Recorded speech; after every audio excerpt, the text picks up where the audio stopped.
La isla de las voces, de Robert Louis Stevenson. Keola estaba casado con Lehua, hija de Kalamake, el sabio de Molokai, y vivía con su suegro. No había hombre más sagaz que aquel profeta. Leía en las estrellas, adivinaba mediante los cadáveres y con ayuda de los demonios podía subir solo a las partes más altas de la montaña, a la región de los trasgos, y allí conjuraba a los espíritus de la antigüedad. Por este motivo no había nadie a quien en todo el reino de Hawái se le consultase tanto como a él. Gran número de personas compraban y vendían y se casaban y disponían sus vidas por sus consejos, y el rey le llamó 2 veces a Kona para buscar los tesoros de Kamehameha.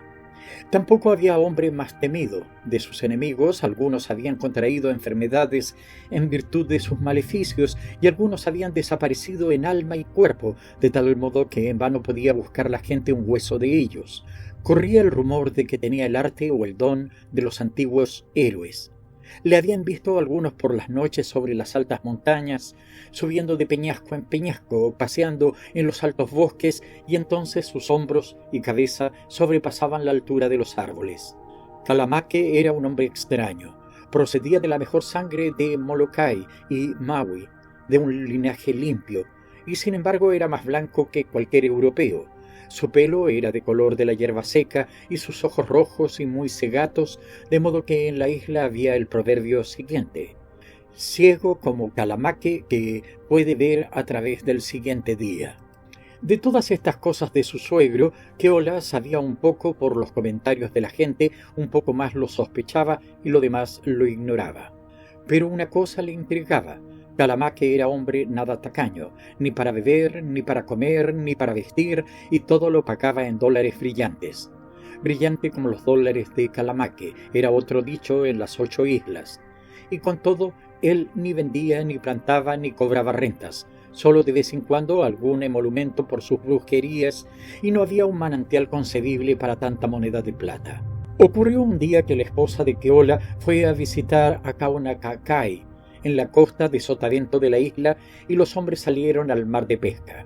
Pero Keola era un perro perezoso y se quedó tendido en el balcón contemplando las olas chocar contra la costa y las aves volar sobre las rocas. Los dólares brillantes no se le iban nunca del pensamiento. Cuando se acostaba consideraba cómo era posible que fuesen tantos, y cuando se levantaba por la mañana se asombraba de que todos fuesen nuevos, de modo que aquel pensamiento no se le iba nunca de la cabeza. Pero aquel día estaba él seguro de descubrir algo, porque parece que había descubierto el sitio donde guardaba Kalamake su tesoro, que era una mesa escritorio fuertemente sujeta a la pared del salón bajo el retrato de Kamehameha V, y una fotografía de la reina Victoria coronada, y parece que la noche antes había tenido ocasión de mirar a su interior y, cosa extraña, el saco estaba vacío. Y esto fue el día del vapor. Él veía el humo frente a Kalaupapa y debía llegar pronto con cosas para comer, salmón en conserva y toda clase de alimentos para Kalamake. Pues si puede pagar hoy estos géneros, pensaba Keola, será cierto de que es un brujo y que los dólares salen del bolsillo del demonio. Mientras pensaba así, apareció detrás suyo su suegro con aspecto preocupado. ¿Aquello es el vapor?, preguntó. Sí, respondió Keola, primero hará escala en Pelekunu y enseguida estará aquí. Pues si puede pagar hoy estos géneros, pensaba Keola, a falta de otro mejor, debo hacerte una confidencia, Keola. Ven dentro. Entraron los dos al salón, que era un aposento hermoso, empapelado y cubierto de cuadros y amueblado con una mecedora, una mesa y un sofá de estilo europeo. Además había un estante con libros, una Biblia sobre la mesa y un escritorio cerrado y sujeto a la pared, de modo que cualquiera podía comprender que el dueño de la casa era hombre de importancia. Kalamake hizo que Keola cerrase los postigos de las ventanas, mientras que él cerraba las puertas y abría la mesa escritorio, de la que sacó un par de collares llenos de amuletos y conchas, un manojo de hierbas secas y una gran rama de palma. Lo que voy a hacer, dijo, es una cosa maravillosa. Los antiguos eran hombres de sabiduría, hacían maravillas, y entre otras esta, pero era de noche, en el desierto y al fulgor de las estrellas propicias. pero yo haré lo mismo en mi propia casa y a la luz del día».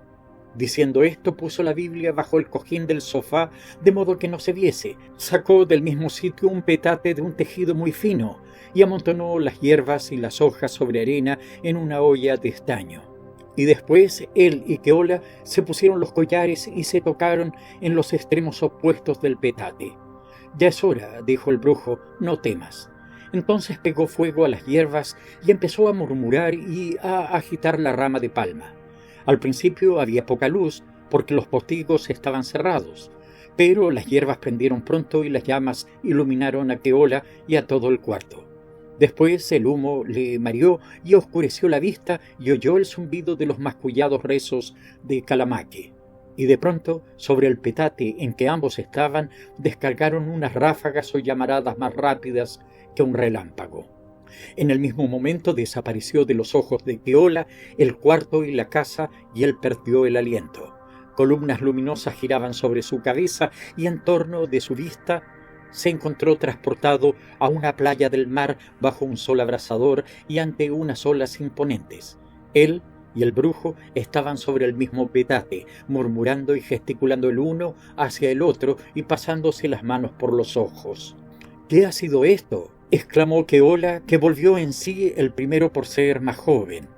«Me parecía que iba a morir». «Bah», respondió Kalamake, «ya no tiene importancia, ya está hecho». «Pero en nombre de Dios», gritó Keola, «¿dónde estamos?» «Tampoco importa», replicó el hechicero. «Aquí tenemos la cosa entre las manos y a ello debemos atender. Mientras recobro el aliento, ve al lindero de ese bosque y tráeme estas hierbas y estas ramas que verás allí en abundancia. 3 manojos de cada cosa y date prisa. Debemos estar de vuelta antes que llegue el vapor, pues parecería extraño que hubiésemos desaparecido». Y se sentó en el suelo jadeando. Keola avanzó por la playa, que era de brillante arena y coral, sembrada de extrañas conchas, y pensó para sí: «¿Cómo es que no conozco esta playa? Volveré a recoger conchas de estas». Frente de él se elevaba una hilera de palmas, no conocidas y hermosas, y dejando pendientes anchas ramas marchitas y amarillas como oro entre el verde follaje, y pensó en su interior: «Es extraño que yo no haya encontrado este bosque. Cuando haga calor me vendré aquí a dormir». Pero qué calor se ha levantado de pronto, pues se ha de notar que en Hawái era invierno y el día había sido frío. Y pensó también: ¿dónde están las montañas grises? ¿Y dónde los altos peñascos con aquel bosque pendiente y las aves que giran encima? Y cuanto más lo pensaba, menos podía imaginar en qué parte de las islas había ido a parar. En el borde del bosque, donde éste se juntaba con la playa, crecía la hierba, pero las ramas del arbusto pedido crecían más adentro. Mientras Keola se acercaba al árbol, vio a una joven completamente desnuda, excepto que llevaba un cinturón de hojas. «Caramba», pensó Keola, «en esta parte del país no se preocupan mucho por la ropa». Y se detuvo suponiendo que la joven le vería y escaparía, pero viendo que ella seguía impávida, él empezó a tararear en voz alta. Al oírlo, ella dio un salto, se puso pálida y miró hacia el lado donde estaba Keola, y su boca quedó abierta de espanto, pero lo raro es que su mirada no se fijaba en Keola. «Dios mío», dijo éste, «no se espante usted tanto, que no me la voy a comer», pero apenas había abierto la boca cuando la joven huyó bosque adentro. «Costumbres raras», pensó Keola, y sin pensar en lo que hacía, corrió tras ella. La joven iba corriendo y gritando en una lengua que no se usa en Hawái, aunque algunas palabras eran idénticas, y él comprendió que llamaba y avisaba a otros. Y de pronto vio a más personas corriendo y gritando, como gente que huye de un incendio, hombres, mujeres y niños, gritándose unos a otros. Y entonces él también se llenó de temor y volvió al lugar donde esperaba Kalamake y le llevó las hojas refiriéndole lo que había visto. «No hagas caso», dijo Kalamake, «todo esto es como sueño y sombras. Todo desaparecerá y será olvidado». «Parecía que nadie me veía», dijo Keola. «Y nadie te ha visto», replicó el brujo. «Podemos andar aquí a la luz del sol completamente invisibles por virtud de estos amuletos. Con todo, ellos nos oyen y por esto es bueno hablar bajo, como yo lo hago». Después se levantó y formó con piedras un círculo en torno del petate y en el centro puso las hojas. Ahora, le dijo, deberás mantener las hojas ardiendo, alimentando el fuego poco a poco. Mientras que hacen llama, que solo es un momento, yo haré mi diligencia y antes que negreen las cenizas, el mismo poder que nos trajo nos llevará de nuevo. Prepárate con el fósforo y llámame a tiempo, no sea que las llamas se apaguen y yo me quede abandonado. Tan pronto como prendieron las llamas, el brujo saltó fuera del círculo como un cuervo y comenzó a correr por la playa como un galgo recién salido del baño. Mientras corría se detenía ligeramente para recoger conchas y a Keola le pareció que al tomarlas relumbraban. Las hojas ardían con brillante llama que las consumía deprisa y pronto Keola solo tuvo un manojo y el brujo estaba lejos corriendo y deteniéndose. «¡Vuelve!», gritó Keola, «¡vuelve! Las hojas están acabándose». Entonces Kalamaque volvió y si antes corría, ahora volaba, pero por mucho que corría, las hojas se consumían más aprisa. La llama última iba a extinguirse cuando de un gran salto fue a caer al centro del petate. El aire del salto la apagó y entonces desapareció la playa, el sol y el mar y se hallaron de nuevo en la oscuridad del cerrado salón, estremeciéndose y cegados. Y en el petate, entre ellos, había un montón de brillantes dólares. Keola corrió a abrir los postigos y vio al buque cabeceando majestuosamente cerca ya de tierra. La misma noche Kalamaque llamó aparte a su yerno y dándole $5 le dijo: «Si eres hombre prudente, cosa que dudo bastante, pensarás que dormiste esta tarde en el balcón y que soñaste. Soy hombre de pocas palabras y quiero que los que me ayudan tengan poca memoria». Kalamaque no dijo más palabras, ni se refirió más al asunto, pero Keola se erguía a sí mismo que, si antes era ya perezoso, ¿cómo iba a trabajar entonces? ¿Para qué trabajar?, se decía, cuando tengo un suegro que hace dólares de las conchas del mar. Muy pronto gastó los 5 que le dio su suegro, pues se compró ropas finas y después se entristeció. Mejor, pensaba, hubiera sido comprarme una concertina con la cual me hubiese entretenido todo el santo día, y empezó a estar de morros con Kalamaque. Este hombre tiene alma de perro, pensaba, puede amontonar dólares cuando le viene en gana en la playa y deja que yo carezca de una concertina. Pues que tenga cuidado, yo no soy ningún chiquillo, soy tan listo como él y poseo su secreto. Después se quejó a su esposa Lehua de la conducta de su padre. «Yo no me enfrentaré a mi padre», respondió Lehua. «Es hombre peligroso para hacerle la contra». «Pues a mí no se me da de él ni esto», replicó Keola triscando la uña. «La tengo por las narices. Puedo hacer que él ejecute lo que yo quiera», y contó a Lehua la historia. Pero ella meneó la cabeza. «Puedes hacer lo que quieras», dijo ella, «pero de seguro que en cuanto te opongas a mi padre desaparecerás. Mira lo que le pasó a fulano y a mengano. Piensa en Hua, que era un noble de la Cámara de Representantes y que iba a Honolulu cada año, pues no se encontró de él ni un hueso ni un cabello. Acuérdate de Kamau y cómo adelgazó hasta quedar convertido en un hilo, de modo que su esposa le podía levantar con una mano. Keola, en las manos de mi padre eres una criatura, te cogerá con el pulgar y el índice y te comerá como a un camarón». Keola recibió pues gran temor hacia Kalamaque, pero como era también fanfarrón, estas palabras de su esposa le excitaron. «Perfectamente», respondió, «si eso es lo que piensas de mí, te demostraré que te equivocas completamente». Y se dirigió directamente al salón donde su suegro estaba sentado. Kalamaque dijo: «Necesito una concertina». «¿De veras?», preguntó aquel. «Sí», respondió Keola, «y te digo que quiero tenerla. Un hombre que puede recoger dólares en la playa puede ciertamente proporcionarme una concertina». «No creía yo que fueses tan osado», replicó el mago. «Me pensaba que eras tímido y no puedes imaginarte el placer que experimento al ver que me he engañado. Ahora empiezo a pensar que me hace falta un ayudante y sucesor en mi difícil negocio. Una concertina tendrás la mejor que haya en Honolulu. Y esta noche, en cuanto oscurezca, iremos tú y yo en busca del dinero». «¿Volveremos a la playa?», preguntó Keola. No, replicó Kalamaque. «Debes empezar a conocer otros secretos míos. La última vez te enseñé a recoger conchas. Esta vez te enseñaré a pescar peces. ¿Tienes bastante fuerza para echar al agua el bote de Pili? Creo que sí, replicó Keola, pero ¿por qué no llevamos el tuyo que está ya a flote? Lo entenderás todo antes de mañana, dijo Kalamake. El bote de Pili es el más a propósito para mi intento, de modo que si quieres nos encontraremos allí en cuanto anochezca.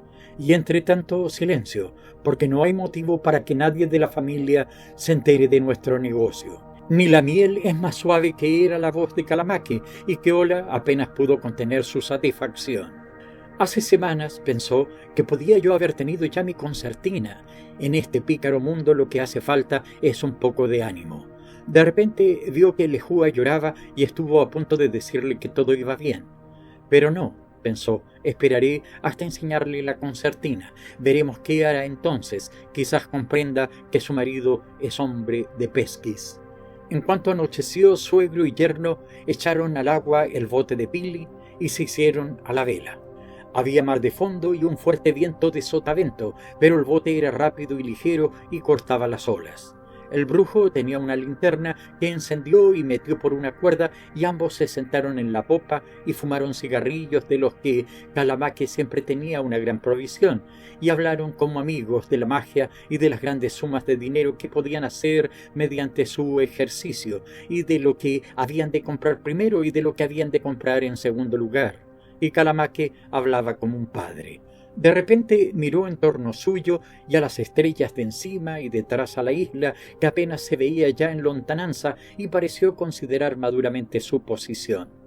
«Mira», dijo, «ahí está Molokai, ya lejos detrás de nosotros, y Maui parece una nave, y por la orientación de esas 3 estrellas conozco haber llegado al sitio que deseaba. Esta parte del océano se llama Mar del Muerto. Es muy hondo y el fondo está cubierto de huesos de hombres, y en las profundidades de esta parte habitan dioses y duendes. La corriente del mar se dirige hacia el norte tan fuerte que ni un tiburón puede remontarla, y cualquier hombre que cae aquí desde un navío va hacia el interior del océano con más rapidez que galopa un caballo desbocado. Luego cae al fondo, sus huesos quedan esparcidos con los de los otros, y los dioses devoran su espíritu».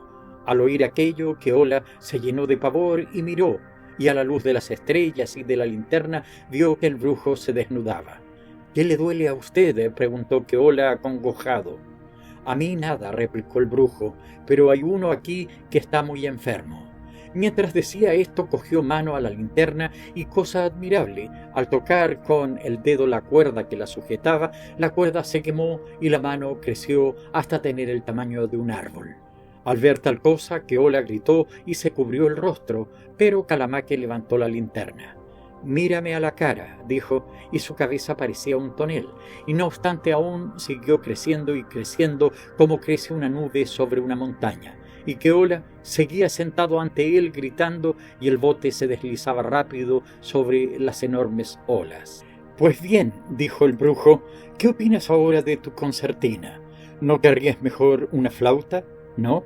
Está bien, no quiero que los de mi familia sean inconstantes, pero empiezo a creer que haría mejor en salirme de este podrido bote, porque crezco de manera extraordinaria y si no tenemos cuidado naufragará». Diciendo así, echó sus piernas al mar y todavía creció unas 30 o 40 veces el tamaño de un hombre, tan rápidamente como la vista o el pensamiento, de manera que estando de pie en el fondo del mar, el agua de la superficie le llegaba a los sobacos, y su cabeza y espaldas surgían como una isla alta, y las olas le golpeaban el pecho y se rompían contra él, como azotan y baten un acantilado. El bote corría aún hacia el norte, pero él alargó su mano, tomó la borda entre el índice y el pulgar y quebró el costado como una galleta, y Keola cayó precipitado al mar. Los trozos del bote los hizo añicos el brujo en la palma de su mano y luego fueron arrastrados por la corriente. «Me disculpas», dijo él, «que me lleve la linterna, porque tengo aún mucho que vadear y la tierra está lejos, y el fondo del mar es desigual, y siento los huesos de los muertos bajo mis talones».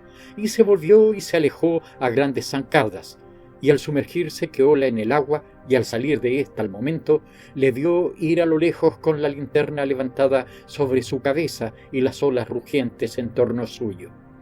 Desde que las islas surgieron del mar, jamás hubo hombre tan asustado como Keola.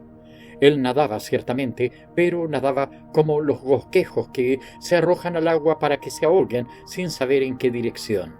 No podía pensar en otra cosa que en el enorme crecimiento del brujo, en su rostro tan grande como una montaña, en aquellos hombros tan anchos como una isla, y en las olas que le golpeaban en vano. Pensaba también en la concertina y se avergonzó, y en los huesos de los muertos, y le entró aún más temor. De pronto se dio cuenta de una masa oscura que se balanceaba contra el cielo. Vio una luz baja, el resplandor del mar hendido, y oyó voces de hombres.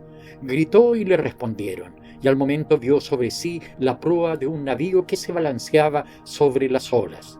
Se agarró con ambas manos a una cadena y pasó en un momento del abismo a bordo, levantado por los marineros. Le dieron ginebra y galleta y ropa seca y le preguntaron por qué accidente le habían encontrado y si la luz que habían visto era la del faro de Lae o Ka-Lau. Pero Keola sabía que los blancos son como los niños y solo creen sus propias historias, de modo que respecto de sí les dijo lo que bien le pareció y respecto de la luz que era la linterna de Kalamake, les dijo que él no había visto ninguna. Aquel barco era un bergantín que iba a Honolulu y por suerte de Keola había perdido un hombre que había caído de la proa en una turbonada. No convenía hablar. Keola no se atrevía a seguir en las 8 islas. La palabra se escapa tan rápidamente y a los hombres les gusta tanto charlar y contar noticias que aunque él se escondiese en el extremo sur de Kau, el brujo oiría hablar de él antes de un mes y lo haría perecer. De modo que hizo lo que le pareció más prudente y se quedó como marinero en vez del hombre que se había ahogado. De algún modo el barco era un buen escondite. El alimento era muy abundante y sustancioso, con galleta y cecina cada día y sopas de guisantes y pudines de harina y grasa 2 veces a la semana, de manera que Keola engordó bastante. El capitán era un buen sujeto y la tripulación no era peor que otros blancos. Lo peor era el contramaestre, el hombre más difícil de contentar que había visto jamás Keola, y que le pegaba y maldecía diariamente y a toda hora por lo que hacía y por lo que dejaba de hacer. Los golpes eran muy duros porque el contramaestre era hombre fuerte y las palabras que usaba eran groseras y Keola, que venía de buena familia y estaba acostumbrado al respeto, no las podía sufrir. Y lo que era peor de todo, siempre que Keola tenía ocasión de reposar y dormir un poco, el contramaestre iba a despertarlo enseguida con un cabo. Keola comprendió que no podría aguantar aquello y se determinó a escapar. Haría un mes que habían salido de Honolulu cuando vieron tierra. Era una noche tranquila y estrellada y el mar estaba tan sosegado y bello como el cielo. Soplaba un alisio continuo y la isla se erguía por barlovento presentando hacia el mar una faja de palmeras en toda la extensión de la costa. El capitán y el contramaestre la observaron y hablaron de ella cerca de la rueda del timón en la que se encontraba entonces Keola de guardia y siguiendo el rumbo que le habían marcado. Parecía que era una isla a la que no se acercaban barcos mercantes. Según el capitán no vivía nadie en ella, pero el contramaestre opinaba lo contrario. Yo, dijo, no creo en las noticias que insertan las cartas, porque respecto de esta isla asegura que está deshabitado y yo pasé una noche cerca de ella con el bergantín Eugenia y había mucha gente pescando a la luz de las hachas y en la playa había tantas luces como en una ciudad.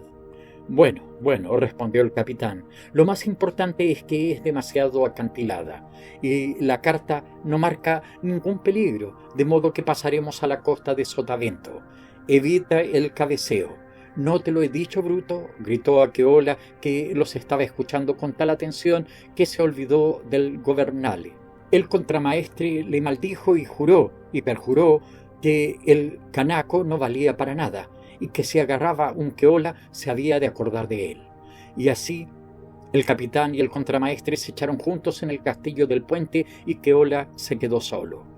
Esta isla me va muy bien, pensó. Si no se acercan a ella buques mercantes, el contramaestre no vendrá nunca a ella y lo que es Kalamake no puede ser que venga tan lejos.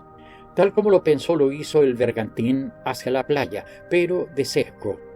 Tenía que llevar aquella operación con cuidado porque con aquellos blancos y sobre todo con aquel contramaestre todas las precauciones eran pocas, puesto que dormían o fingían dormir y si una vela se encogía se levantaban y espabilaban con un cabo al canaco. Por esto Keola desvió el rumbo del bergantín poco a poco hasta que de pronto la tierra estuvo cercana y el ruido del mar junto al buque se hizo más intenso. Entonces el contramaestre se sentó de repente en el castillo, gritando: «¿Qué haces? ¿Vas a estrellar el barco?». Y saltó hacia Keola y éste dio otro por cima de la borda y se lanzó al estrellado mar. Cuando subió a la superficie, el bergantín seguía ya la ruta verdadera, yendo en el Gove Mafle el contramaestre en persona, a quien oyó todavía Keola maldecir. El mar estaba tranquilo a sotavento de la isla. Además estaba templado y Keola llevaba su cuchillo de marino, de modo que no temía a los tiburones. Un poco enfrente de él cesaban los árboles y en la línea de tierra había una abertura como la entrada de un puerto y la marea que subía entonces le arrastró por ella. En un minuto se encontró fuera y dentro. Había nadado en una agua espaciosa y somera, brillante con el reflejo de millares de estrellas, y en torno de él vio un cinturón de tierra con su faja de palmeras, y quedó asombrado porque la isla era tal que él no había oído jamás hablar de ella. La estancia de Keola en aquel paraje tuvo dos períodos, el período en que estuvo solo y el período en que vivió con la tribu. Al principio buscó en todas direcciones y no encontró ser humano, solo una pequeña aldea abandonada en que había varias casas y algunos restos de hogueras. Pero las cenizas estaban frías y esparcidas por la lluvia, y algunas de las casuchas estaban destechadas por el viento. Allí estableció Keola su morada. Preparó el fuego y pescó y cogió los pescados, y trepó a las palmeras y cogió cocos mudas y bebió su agua, porque en toda la isla no la había natural. Con una cáscara de coco hizo una lámpara y extrajo aceite de los cocos maduros y de la fibra hizo una torcida. Y cuando se hacía de noche se encerraba en su casita y encendía su lámpara y acostado estaba templando hasta que amanecía. Muchas veces pensó en su interior que habría estado mejor en el abismo del mar, mezclados allí sus huesos con los de los otros. Todo este tiempo vivió él en la parte interior de la isla porque la pequeña aldea estaba a orillas de la laguna y en esta había abundante y buen pescado. Y a la parte exterior solo fue una vez y miró a la playa del mar y se volvió temblando, porque el aspecto de aquella playa con su arena brillante y las conchas de que estaba sembrada y el ardiente sol y la resaca le produjeron terrible aprensión. No puede ser, pensaba, y sin embargo es muy semejante. ¿Y yo qué sé? Esos blancos, aunque pretenden saber dónde navegan, se pueden equivocar como todo el mundo. Después de todo puede ser que hayamos navegado en círculo y tal vez esté cerca de Molokai y esta playa sea en la que mi suegro coge sus dólares. De modo que desde entonces fue prudente y vivió en el interior de la isla. Cosa de un mes después llegó la gente de aquel lugar en 6 grandes botes. Eran hombres de hermosa raza y hablaban una lengua de muy diferente sonido de la de Hawái, aunque tenía muchas palabras idénticas, de modo que no era difícil entenderse con ellos. Además, los hombres eran muy corteses y las mujeres muy complacientes, y saludaron a Keola y le hicieron una casa y le dieron una esposa. Y lo que más le sorprendía fue que nunca le enviaban a trabajar con los jóvenes. Y la vida de Keola tuvo ahora 3 etapas. Primero estuvo muy triste, después muy alegre y luego, en el tercer período, fue el hombre más asustado de la tierra. El motivo de su pesar fue la esposa que le dieron, porque si él dudaba de la isla y podía dudar del lenguaje de sus moradores, del que tampoco había oído cuando había estado en ella con el brujo, de aquella mujer no podía dudar, porque era cabalmente la misma que delante de él había huido por el bosque. De modo que había navegado en vano, y más le valía haberse quedado en Molokai. Y había abandonado a la patria y la esposa y los amigos solo para escapar de su enemigo, y el sitio donde había ido a refugiarse era el campo de caza del hechicero, y aquella playa era donde aquél caminaba invisiblemente. En este período fue cuando vivió con más anhelo en el interior de la isla, sin atreverse a salir del abrigo de su pequeña casa. La causa de la alegría fue la conversación que oyó de su esposa y de los principales isleños. Keola, por su parte, decía muy poco. No estuvo nunca muy seguro de sus nuevos amigos porque los veía excesivamente corteses para que fuesen sinceros, y desde que había trabado amistad más profunda con su suegro, se había vuelto prudente.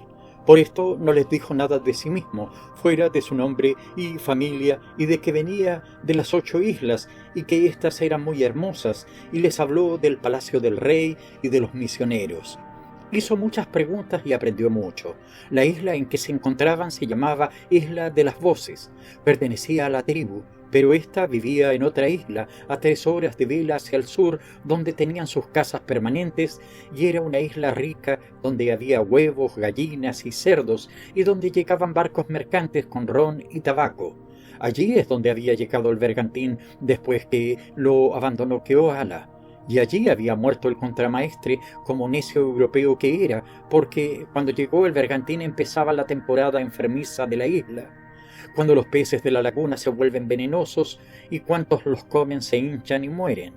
Dijeron esto al contramaestre. Este vio los botes preparados para la marcha, porque en dicha estación la tribu abandona la isla y se dirige hacia la Isla de las Voces. Pero era un blanco insensato que no creía más historias que las suyas, y pescó un pez, lo guisó y lo comió, y se hinchó y murió. Esta noticia fue muy alegre para Keoala. En cuanto a la Isla de las Voces, estaba solitaria la mayor parte del año. Solo de vez en cuando venía algún bote por copra, y en la estación mala, cuando los peces se tornan venenosos en la isla principal, toda la tribu iba a vivir en ella. Su nombre era debido a algo extraordinario, porque parecía que el lado del mar de la isla estaba poblado de invisibles duendecillos. Día y noche se los oía hablar entre sí con lenguas extrañas. Día y noche se veían encenderse y apagarse pequeñas hogueras sobre la playa, y nadie podía concebir cuál era la causa de aquello. Keola les preguntó si sucedía lo mismo en la otra isla donde vivían de asiento, y le respondieron que no, ni tampoco en ninguna de las innumerables islas de aquel mar, sino que aquello era peculiar de la Isla de las Voces. Le dijeron que aquellas voces se oían siempre en la playa y en los linderos marinos del bosque, pero que cerca de la laguna podría un hombre vivir 2000 años, si tanto alcanzara su vida, sin sufrir ninguna molestia de aquellas, y que aún en la playa los demonios no hacían daño si se los dejaba solos. Solamente una vez un jefe había lanzado un venablo contra una de las voces, y la misma noche se cayó de una palmera y murió. Keola reflexionó durante bastante tiempo. Se dio cuenta que cuando la tribu regrese a la isla principal, él no tendría nada que temer viviendo cerca de la laguna. No obstante, quiso estar más seguro, y así dijo al jefe principal que él había estado en cierta ocasión en una isla que padecía de semejante inconveniente, y que el pueblo había encontrado un medio de librarse de aquel mal. Crecía allí, les dijo, un árbol en el bosque, y parece que los demonios iban a coger las hojas de él. El pueblo de la isla cortó todos aquellos árboles, y los demonios no acudieron más a ella. Le preguntaron qué árbol era aquel, y él les mostró el árbol del que Calamaque había quemado hojas, y aunque les pareció increíble, con todo se les grabó la idea. Noche tras noche, los ancianos la discutían en sus consejos, pero el jefe principal, aunque era valiente, tenía temor de aquel asunto, y les recordaba cada día el jefe que arrojó un venablo contra una de las voces y fue luego muerto, y aquel recuerdo les contenía. Aunque no pudo todavía conseguir la destrucción de los árboles, Keola estaba muy contento y comenzó a disfrutar de la vida, y fue más amoroso con su esposa, de modo que ésta le cobró un gran amor. Un día, al llegar él a la casita, la encontró en el suelo llorando. «¿Qué te pasa?», le preguntó Keola. Ella le respondió que nada. La misma noche ella le despertó. La lámpara apenas lucía, pero él vio que el rostro de la joven denotaba un gran dolor. Keola le dijo: «Pon tu oído en mi boca para que te hable sin que nadie nos oiga. 2 días antes de que empiecen a disponer los botes para la partida, vete a la costa y te escondes en el bosque. De antemano escogeremos ambos el sitio y esconderemos alimentos, y cada noche yo iré por allí cerca cantando, de modo que cuando venga una noche en que no me oigas, podrás salir con seguridad, porque será prueba de que nos habremos marchado ya de la isla». Keola sintió un pavor terrible. «¿Qué es esto?», dijo. «Yo no puedo vivir entre demonios». No es posible que yo me quede abandonado en esta isla que tengo ansias de abandonar. No la abandonarás nunca vivo, mi pobre Keola, respondió la joven, porque para decirte la verdad, mi gente es antropófaga, pero esto lo mantienen en secreto. Y la razón de que te maten antes de que nos marchemos de la isla es porque a la isla principal van barcos, y hay allí un comerciante blanco en una casa con un balcón y un catequista. Oh, aquel es un paraje precioso en verdad. El comerciante tiene barriles llenos de harina, y una vez fue allí un barco de guerra francés y entró en la laguna y dio a todos vino y galleta. Ah, mi pobre Keola, ojalá que te pudiese yo llevar allá, porque te tengo un gran amor y aquel país es el más precioso de todos los mares, excepto Papita. A partir de entonces, Keola fue el hombre más aterrorizado del mundo. Había oído hablar de los caníbales de las islas del sur y siempre le había causado horror el solo pensar que podía caer en sus manos, y hete aquí que en ellas había caído. Además, por ciertos viajeros, se había enterado de sus costumbres y de que, cuando quieren comerse a uno, primero lo acarician y lo alimentan como una madre a su pequeño favorito, y vio que esto era lo que habían hecho con él porque le habían dado casa, alimentos y esposa, prohibiéndole todo trabajo, y comprendió por qué los ancianos y los jefes discurrían con él como con persona de autoridad. Así se estiró en su cama lamentándose de su suerte, y la carne se le volvía de gallina. Al otro día, los de la tribu se mostraron con él tan corteses como de costumbre. Eran elocuentes y poetas, y durante la comida mantenían conversaciones ingeniosas y bromeaban tan ingenuamente que un misionero se hubiera muerto de risa oyéndolos. Pero a Keola, maldito, lo que le importaban sus finos modales. No veía sino sus dientes relucientes en las bocas, y aquella vista le hacía estremecer, y cuando acabaron de comer, él se fue al bosque y se tendió desesperado en la maleza como un loco. Al otro día ocurrió lo mismo, y entonces su esposa lo siguió. «Keola», le dijo, «si no comes te digo sencillamente que te matarán y guisarán mañana, porque algunos de los principales ancianos murmuran ya, pues piensan que has enfermado y temen que pierdas carnes». Entonces Keola se estiró airado. «Bueno», dijo, «tanto se me da lo uno como lo otro. Estoy entre el demonio y el profundo mar. Puesto que debo morir, acabaré lo más pronto posible, y si he de ser comido, prefiero que me coman los duendes y no los hombres. Adiós». Y separándose de su esposa, se dirigió a la playa. Estaba ésta inundada de sol ardiente, no se veían señales de ser humano, pero en la arena aparecían pisadas y en torno suyo, mientras él avanzaba, oía las voces hablar y murmurar y pequeñas hogueras encenderse y apagarse. Allí se oían todas las lenguas de la tierra, francés, holandés, ruso, tamul, chino.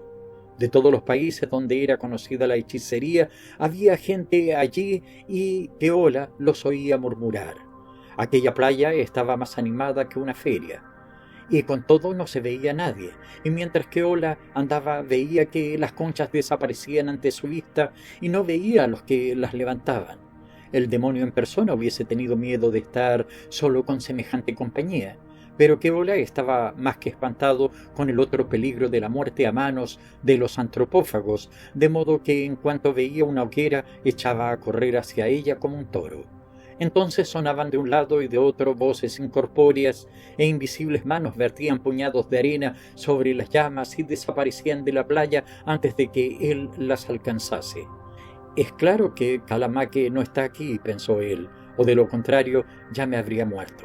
Se sentó pues en el borde del bosque, porque estaba fatigado, y apoyó su barbilla en ambas manos. Ante sus ojos continuaba la misma escena. La playa resonaba de voces y los fuegos se encendían y se apagaban, y las conchas desaparecían y eran renovadas nuevamente aún estando él mirándolas. El día que estuve aquí, se dijo, fue seguramente un día extraordinario, porque no oí nada de esto. Y su cabeza enloquecía de pensar en aquellos millones de dólares y en aquellos centenares de personas que iban a buscarlos a la playa y que volaban luego por los aires más altos y deprisa que las águilas. Y a pesar, se decía, que me han engañado hablándome de casas de moneda, cuando es evidente que todas las monedas nuevas del mundo salen de aquí. Pero otra vez ya lo sabré mejor. Y por fin no supo cómo ni cuándo. Keola se durmió y se olvidó de la isla y de sus penas. Al amanecer del día siguiente, antes de que estuviese alto el sol, le despertó un gran ruido. Sintió mucho miedo porque pensó que la tribu le había descubierto, pero no era así. Solamente en la playa las voces incorpóreas se gritaban unas a otras y parecía que todas pasaban junto a él, dirigiéndose hacia arriba por la costa de la isla. «¿Qué pasa ahora?», se preguntó Keola, porque era evidente que ocurría algo extraordinario, pues no se encendían hogueras ni desaparecían al ser recogidas las conchas, pero las voces incorpóreas seguían avanzando y gritando y extinguiéndose, y tras las seguían, y por el tono de ellas se conocía que aquellos brujos debían de estar airados. «Conmigo no estarán enfurecidos», pensó Keola, «puesto que pasan cerca de mí sin hacerme daño. Como cuando corre una jauría de galgos, o los caballos en una carrera, o la gente de una ciudad acude a un incendio, y todos los hombres se reúnen y siguen a los otros. Así le sucedió entonces a Keola, y sin saber lo que hacía ni por qué, echó a correr tras las voces. Dobló pues una punta de la isla, y desde allí vio otra que era donde crecían en un bosque los árboles que servían para los fuegos de los brujos. De esta segunda punta surgía un alboroto indescriptible de voces, y aquellas con quienes Keola corría se dirigían hacia allí. Cuando estuvo un poco más cerca, oyó entre la gritería el rumor de muchas hachas que cortaban los troncos de los árboles. Entonces comprendió que el jefe principal de la tribu había por fin consentido lo que él había propuesto, que los hombres de la tribu se habían puesto a talar los árboles y que la noticia había corrido de brujo en brujo por la playa, reuniéndose por fin todos para defender sus árboles. El deseo de presenciar cosas extrañas se apoderó de Keola, por lo cual, siguiendo a las voces, cruzó la playa y llegó a las lindes del bosque y se quedó asombrado. Un árbol había ya caído, otros se tambaleaban. Allí estaba reunida toda la tribu, estaban los hombres espalda con espalda y había algunos caídos y bañados en sangre. Sus rostros denotaban un espanto indecible, sus voces se elevaban al cielo tan agudas como el grito de una comadreja. ¿Habéis visto un niño cuando está solo y tiene una espada de madera y lucha saltando y acometiendo al aire? Pues eso hacían los antropófagos defendidos espalda con espalda, y algunos caían gritando y no se veía a nadie luchando con ellos. Solo de vez en cuando Keola veía un hacha que se blandía en el aire sin manos contra ellos, y de vez en cuando un hombre de la tribu caía partido en dos o destrozado y su alma le abandonaba gritando. Keola observó la escena durante un rato como si soñara y después se apoderó de él un temor mortal y se dispuso a huir. En aquel mismo momento el jefe principal de la tribu le distinguió y le llamó por su nombre. Entonces toda la tribu le vio también y los ojos de todos relucieron y chasquearon los dientes. «Estoy demasiado lejos aquí», pensó Keola, y escapó del bosque playa abajo sin mirar a dónde. «Keola», gritó una voz muy cerca en la desierta arena. «Lehua, ¿eres tú?», gritó él, y abrió más los ojos para verla, pero en vano, porque no se veía a nadie. «Debí pasar antes», respondió la voz, «pero no me hubieses oído. Pronto, trae las hojas y las hierbas y huyamos». «¿Tienes el petate?», preguntó él. «Sí, aquí, a tu lado», dijo ella, y le echó los brazos al cuello. «Pronto las hojas y las hierbas antes de que mi padre pueda volver». Keola, para salvarse, corrió a buscar el mágico combustible y Lehua le guió hacia el lugar y lo puso sobre el petate e hizo la hoguera. Durante el tiempo que ésta ardió, se estuvo oyendo el ruido de la batalla del bosque, en el que luchaban denodadamente brujos y antropófagos. Los brujos invisibles rugían como toros salvajes en la montaña y los antropófagos respondían con aterrados gritos que manifestaban su gran espanto. Keola estuvo escuchando y se estremecía y veía cómo las invisibles manos de Lehua echaban las hojas. Las echó con rapidez y la llama subió alta y chamuscó las manos de Keola, y ella apresuraba la combustión soplando con su aliento. Se consumióse la última hoja, se apagó la llama, se siguió el choque y Keola y Lehua se encontraron en la habitación de su casa.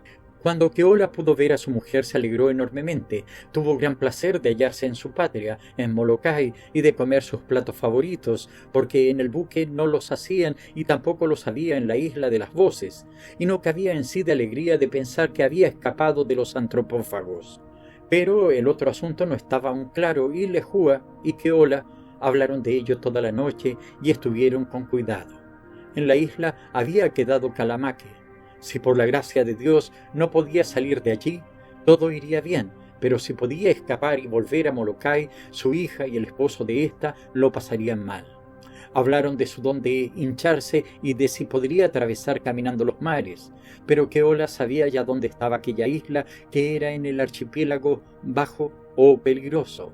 Así que cogieron un atlas y observaron en el mapa la distancia y les pareció que demasiado grande para que la pudiese salvar un anciano. Con todo, no podía uno estar seguro de un brujo tan taimado como Kalamake, por lo cual decidieron aconsejarse con un misionero blanco. De modo que Keola narró todo lo sucedido al primer misionero que encontró y éste le reprendió mucho por haber tomado una segunda esposa en la isla baja, pero de todo lo demás le dijo que no podía decirle nada en concreto. No obstante, añadió, si piensas que ese dinero de tu suegro es mal adquirido, te aconsejo que lo repartas entre los leprosos y el fondo de la misión. Y en cuanto a esta historia extraordinaria, no podéis hacer mejor cosa que guardarla para vosotros. Keola y Lehua siguieron su consejo y repartieron mucho dinero tanto entre los enfermos de lepra como a la iglesia. Y sin duda aquella decisión fue extraordinaria, puesto que desde aquel momento no se ha vuelto a oír nada de Kalamake. Pero quién sabe si le mataron en la batalla junto a los árboles o si está aún dando vueltas en la isla de las voces. Hola queridos audiolectores.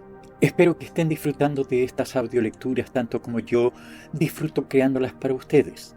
Si están aquí es probable que compartan mi pasión por las historias, la literatura y el poder de la palabra hablada. Quiero seguir trayéndoles más contenidos de calidad y ustedes pueden ayudarme a hacerlo. Si aún no se han suscrito a mi canal de YouTube, los invito a hacerlo ahora. Al suscribirse, no solo se unen a nuestra creciente comunidad de amantes de las audiolecturas, sino que también me apoyan para seguir produciendo más contenido. ¿Les gustó la lectura que acaban de escuchar? Entonces, por favor, déjenme un me gusta. Este pequeño gesto puede parecer trivial, pero tiene un gran impacto en cómo YouTube comparte nuestro contenido. Cada me gusta ayuda a que mis audiolecturas lleguen a más personas que, como ustedes, aman perderse en un buen relato. ¿Quieren ser de los primeros en escuchar mis nuevas audiolecturas? Entonces, no olviden activar la campana de notificaciones. Al hacerlo, recibirán un aviso cada vez que suba una nueva lectura. Así, nunca se perderán de las novedades. Finalmente, me encantaría escuchar sus opiniones, sugerencias y saber qué tipo de lecturas les gustaría escuchar en el futuro. Los comentarios son una gran manera de interactuar y ayudar a mejorar y adaptar mi contenido a sus gustos. Así que no sean tímidos y compartan sus pensamientos conmigo. Al final del día, este canal existe gracias a audiolectores entusiastas como ustedes. Cada suscripción, me gusta, activación de la campana y comentario me ayuda a seguir adelante, a seguir compartiendo las historias que amo. Así que gracias por ser parte de esta aventura y por apoyarme en mi misión de llevar las mejores audiolecturas a todos los rincones del mundo.